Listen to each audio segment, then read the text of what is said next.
You are now listening to the Artsindy Crossroads show.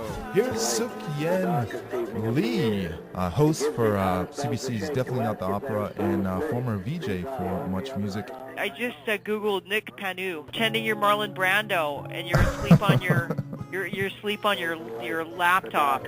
Will Sasso stars for Mad TV and another series coming out on CBS. Your intro there sounded like I was just making my way down to the ring for a MMA fight. Interviews with Ruth Moody, the Wailing Jennies. You're so welcome. Take care. Motivational speaker David Roche. Thanks a lot, Nick. Take care of yourself. I really appreciate it. Karen LeBlanc, the star of Nurse, the fighter boy. Hi, Nick. I'm really good, and thank you for asking me. People in film, theater, music, the arts. You know, culture and art and expression are fundamental to that essence of life. It does take some strength, and it does take the skin of a rhino sometimes. You know, it's worth it. It really is. It's worth it. I'm Nick, and I'll be your host.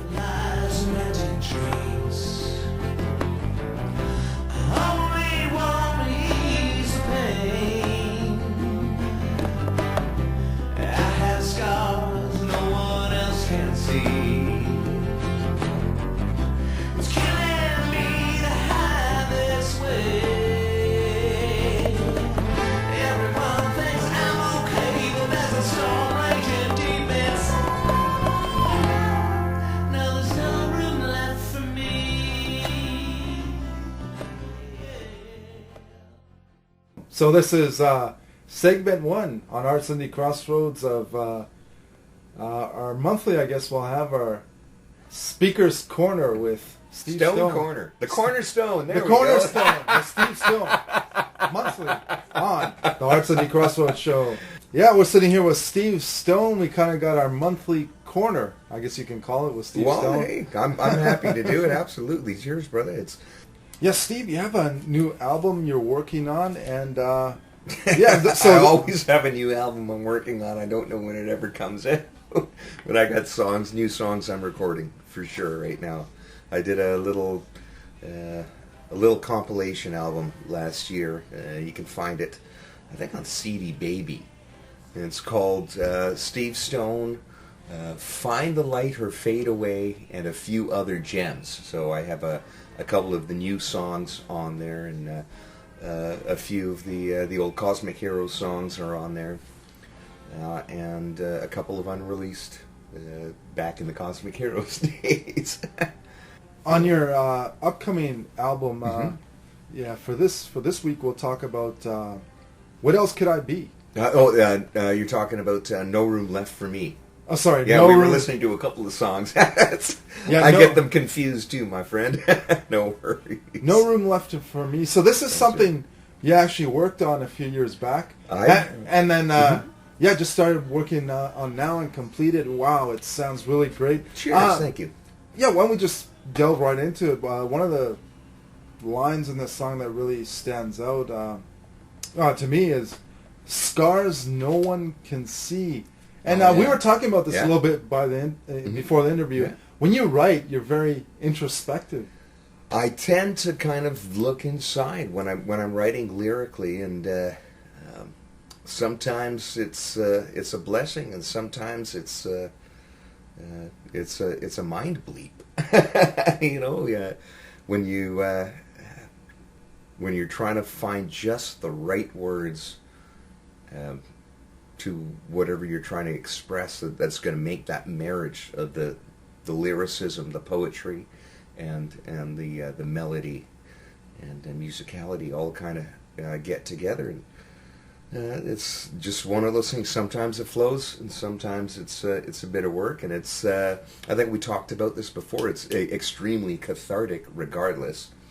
There's plenty of songs I've written and recorded that I haven't really wanted to kind of put out because maybe they're harder to sing than they are to record. And I'm not talking about the technicality of it. I'm talking about the emotion that's still kind of attached to it.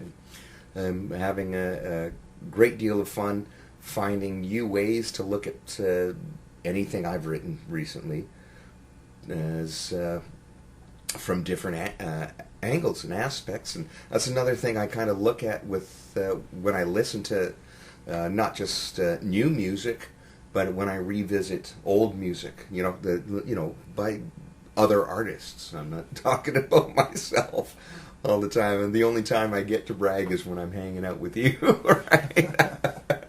And I'm not much of a bragger, man. Except, when I'm hanging out with you and having a beer or two, so.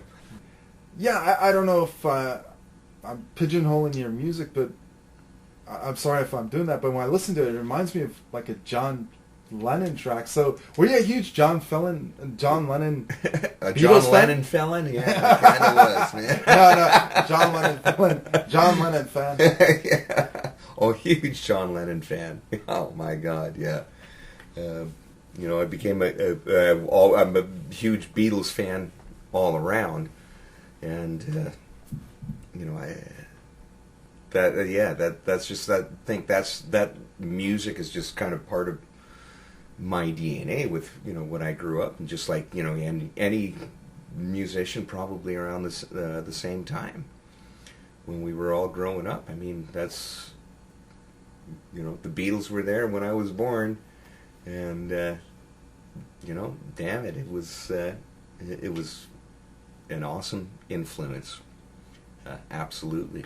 My wife in particular, when just before I decided to record this particular version last year, I was playing around with a couple of different songs and going, wow, what am I going to do? And take some of these old songs and rework them. And, of course, with the new songs, that was sort of my primary goal, was to get those down on tape. But there's certain songs that I've held on to for so many years that have developed, and I see them in different lights. Like when I hear this song, I remember the mindset I was in when I wrote it, but I don't feel exactly the same way. I can see it in different ways. I can see it from different angles. Lyrically, if I have to kind of detach myself from my own art, and that's why sometimes beer helps. No, I was just saying because I always seen you perform some of these Stones covers and that, and I always thought like it was kind of on a different spectrum, Beatles songs, but no, as an artist, there's a whole gestalt. I don't know if that's the right word. You listen, artists we expose yourself to everything, so. Right. So that was kind of narrow-minded of me to think that. No, that was narrow-minded, brother. That's kind of what you heard, and maybe I didn't articulate it quite well enough, or I didn't quite get to the point fast enough. But my wife said she kept bugging me, saying, "I love this song when it's just you sitting there playing it. You sound like John Lennon." And I'm like, well, that just kind of makes me feel like all warm and tingly all over, as any singer-songwriter would feel like when somebody says, makes a comparison to one of your all-time influences. And anyways, that was kind of where my mindset was when I wrote the song. I actually wrote it for piano. I wrote it on piano, actually. And what we're hearing now is the acoustic guitar version that I kind of developed after so many years with not having a grand piano quick at hand as a guitar was. Oh, so this is obviously an acoustic version, but yeah. Your initial plan when you were writing it, your mindset was to go with piano. So in your mind, did you go like piano, and then when you're acoustic, how do I transfer this to? When you listen, when you listen to the riffs in the verses, the chromatic riffs, that was actually it was a piano line. Of course, the listeners can't see what I'm gesturing, but I'm doing this piano line at da da da da da da, right? Which any piano player knows when you're doing those in octaves on your left hand, and the chordal progressions on your right hand. It's hard to do, and I always felt like a goof while I was doing it. I remember playing it for one just after I wrote it. I was hanging out with this one fantastic piano player who I don't know is still with us anymore too. So I was saying, a few people have kind of passed on in this last few weeks even. Sorry, but that's all right, brother.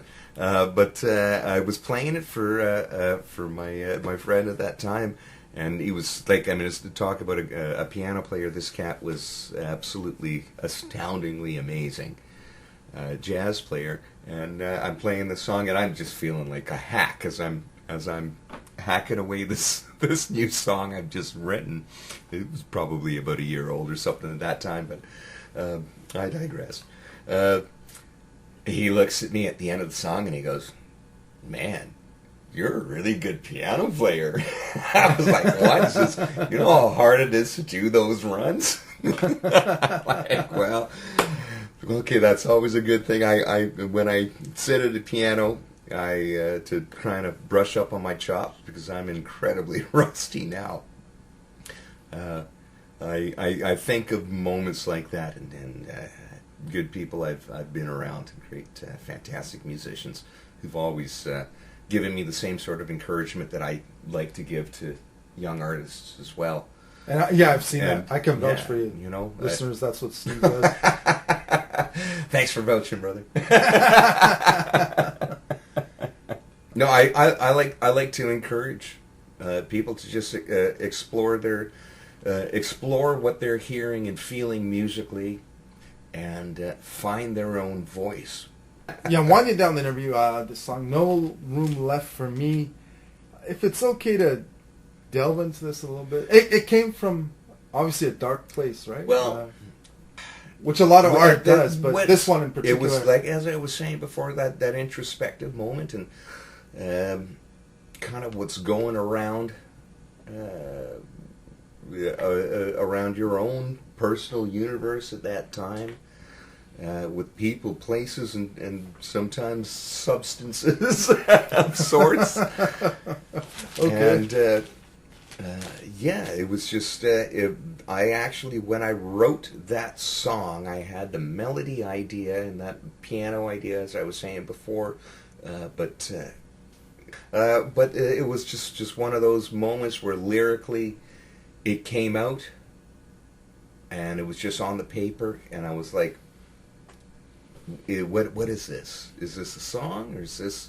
And I just had this kind of, and I sat down and was with what I was working on the piano that particular day. I went, oh, this isn't working, and I pulled out something else that I was working on, and this kind of fell out of the book, and just sort of organically the whole damn thing just went together. I was like, well, that's awesome. This song is something that's always been something I would throw in every now and again, and I'm just happy to have this recorded version now. So if you connect with it, I appreciate that. Thank you very much. This is No Room Left for Me from Steve Stone. So this is segment 1 on Artsindy Crossroads of our monthly, I guess we'll have our Speaker's Corner with Steve Stone. Corner. The Cornerstone. The Cornerstone with Steve Stone. Monthly on the Artsindy Crossroads show. No Room Left for Me. Wow, I love this song. Cheers, y'all.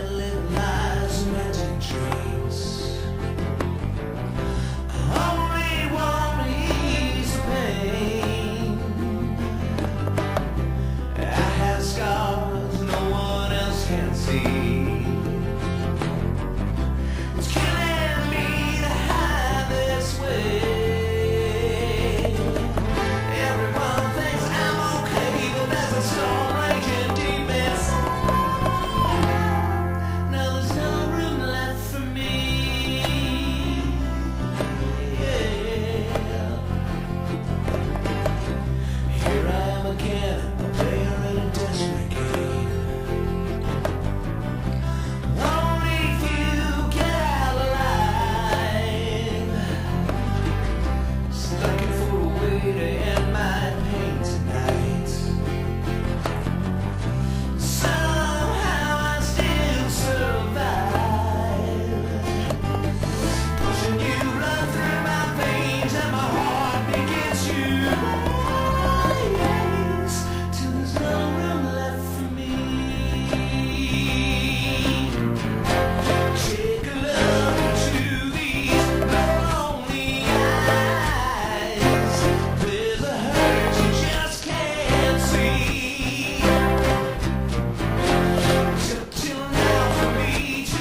Right now, we are here at the closing night for the Busy Signal. But who are we talking to? The redneck?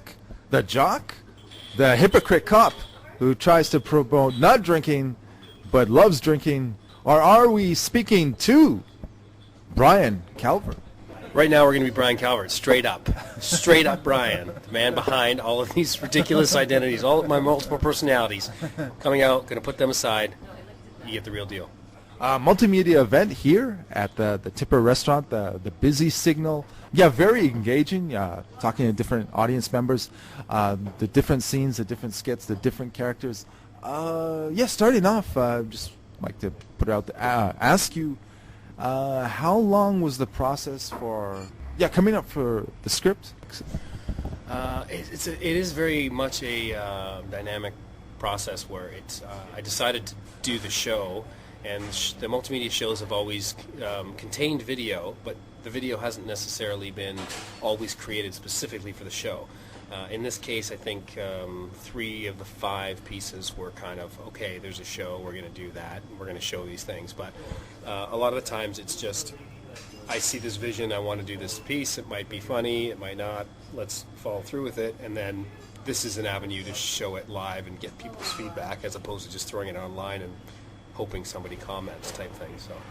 So it's it's not necessarily always scripted as a full form show to begin with, and then everything executed. It's kind of like because the pieces live independently. There's not a thread through them. They're kind of they do their own thing, and then just being able to bring them together in one show is kind of a fun twist to it, I guess. Having a chance to talk to your brother, Steve, he mentioned that engaging with an audience, you actually have this knack. You kind of have this sense or look for how someone is responding. So 2 parts to this question. In the rehearsal process, do you kind of seek out that feedback? Have some friends come to the show, and how much improv is there during the show? Going back to how you kind of like to read people and sense how they are responding. Mm-hmm. Well, with regard all the live stuff, of course, is we've got the stand-up is. I kind of just my thing is that the comedy itself is so subjective. So you can have a room full of 50 people, and it can be like crickets. They just don't connect with it. They don't relate to what you're saying. And then you can have a room full of 10 people, which you think is going to be, oh, that's a killer, that's garbage, you don't want that crowd. But for some reason they connect to the content. So it really depends, and I find setting it up and doing it, I've had friends that say, oh yeah, no, I'll help you, just you want to do some of your stuff, but then you're asking, are you going to change it based on one person's opinion? And that's what I find so challenging, is you really have to go with the conviction that you have. You're like, okay, I think this is funny, and let's put it out there and find out. If you keep bouncing it off people individually, then you're only getting that individual's feedback, and they don't necessarily represent the audience. So it's a little tricky with stand-up and even sketch, because the person you're asking may not quite get it, but everyone around them may. So you're taking a bit of a gamble. So really my thought is that you have to go with it the best you think, create the content, and then put it out there for the crowd. And the crowd collectively will give you some feedback as to whether or not you hit on something. But individually, it's very hard to do it for one person, and then, unless they're a pro stand-up person that has the sort of eye and ear for it and stuff like that. But generally, it's just it makes it difficult. The performance was very funny, even when there were issues being presented that we all dealt with, but maybe not had the time to think more about.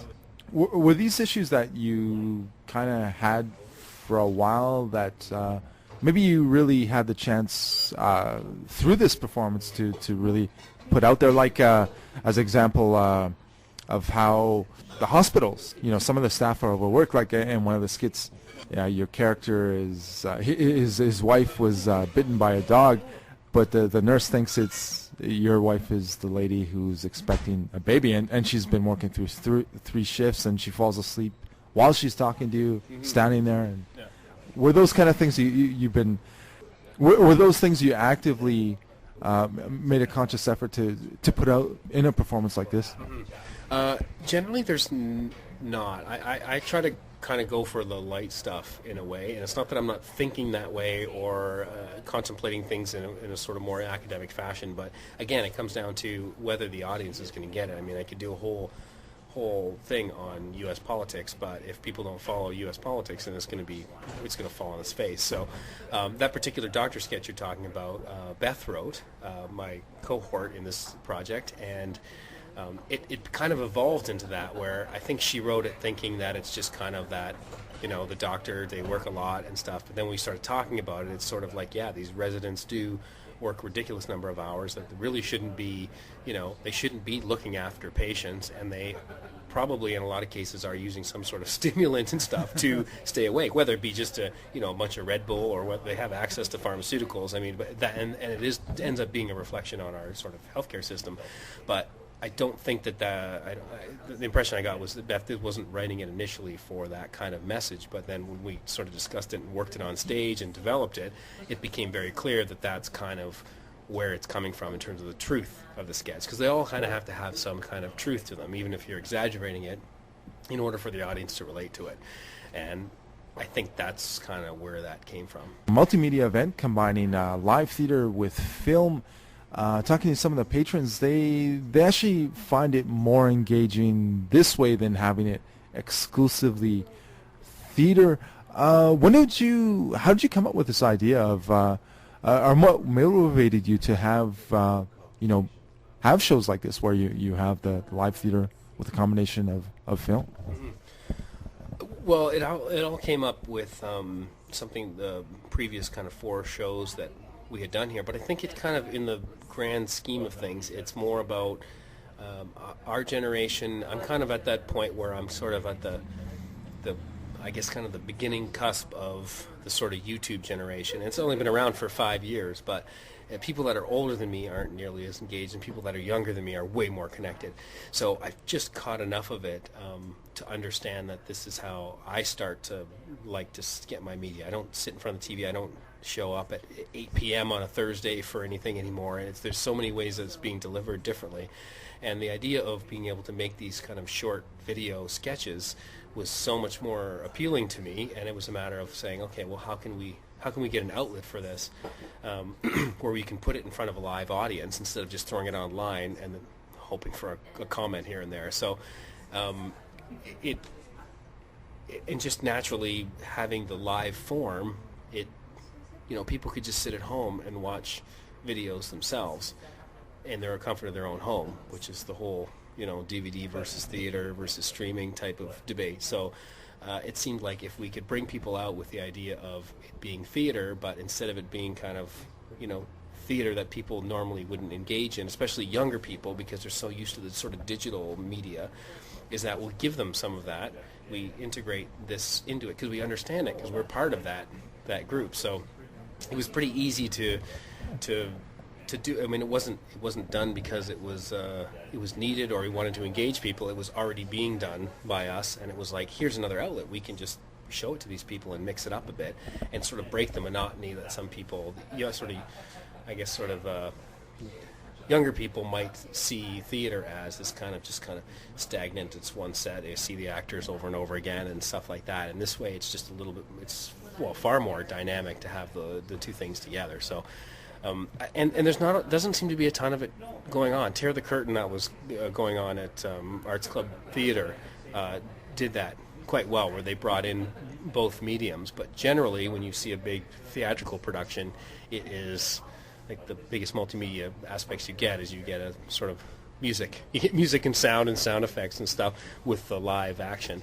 And being able to introduce the video gives you a lot more flexibility too, because you're not trying to recreate that thing live. You're able to edit and do multiple takes, and you're not as locked into the live form. So, there's a ton of potential for it, and I think it's a lot of things you'll start seeing more of it now. Even though we've been doing it for a couple of years now, is that because that is how people are connecting. That's how people want their entertainment. They want to see it visually, and they want to see it quickly.